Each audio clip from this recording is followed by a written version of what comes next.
Hello, my name is Amalia Rubin. You might know me from having seen me sing in Yiddish on Mongolian television, where I sang De Rebbe Eli Melech on Universe Best Songs, which is basically the Mongolian version of American Idol.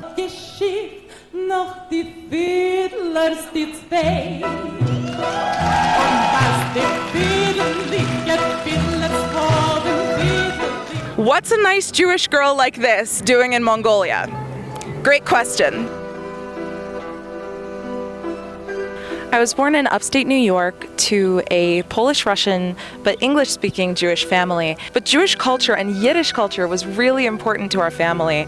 My father is an amazing singer, and he grew up with my grandfather's records and all of that Yiddish music around the house. And so I learned to sing it even though I didn't necessarily know what it meant.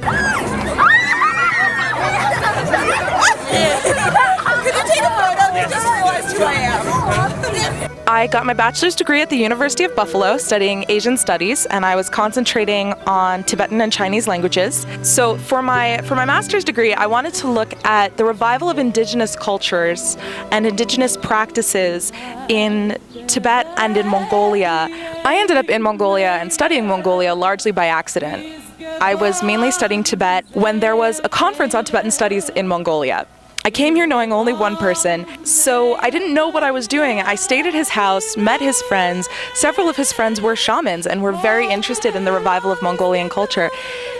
When I saw this, I realized there was something very interesting going on here. So I spoke to my thesis advisors and said, hey, can I add Mongolia into my master's? And they said yes.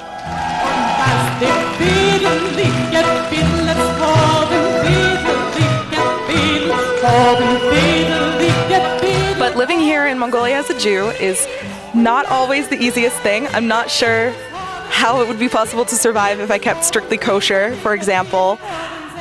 And also, I don't know if there are 10 adult Jews in this entire country. It was amazing to me that on Pesach, I managed to scrape together 4 Jews, including myself, and have a Seder at my home with everything cooked from scratch. It can be a bit hard sometimes. On Rosh Hashanah, when I'm celebrating completely alone, I do get homesick. And I think one of the hardest parts is there's lots of Americans here, there's lots of people who speak English, but there's not a lot of people who really understand or have a Yiddish Kopf. But when this video came out and went viral on the Forverts website, all of a sudden people were coming out, all these Ashkenazi Jews saying, oh yeah, my great-grandfather was Mongolian, or yeah, we definitely have a Mongolian side of the family, or I just got a DNA test back and found out that we're 15% Mongolian. And I realized that there really must have been a lot of crossover. But I wish more people knew and we could explore the connection that Mongolians and Jews have. And I'm also hoping that when people meet me, they get a good impression and learn something good about who Jews are and what Yiddish culture is and what Jewish culture is, and hopefully they want to ask some more questions and maybe we can make some connections in the future.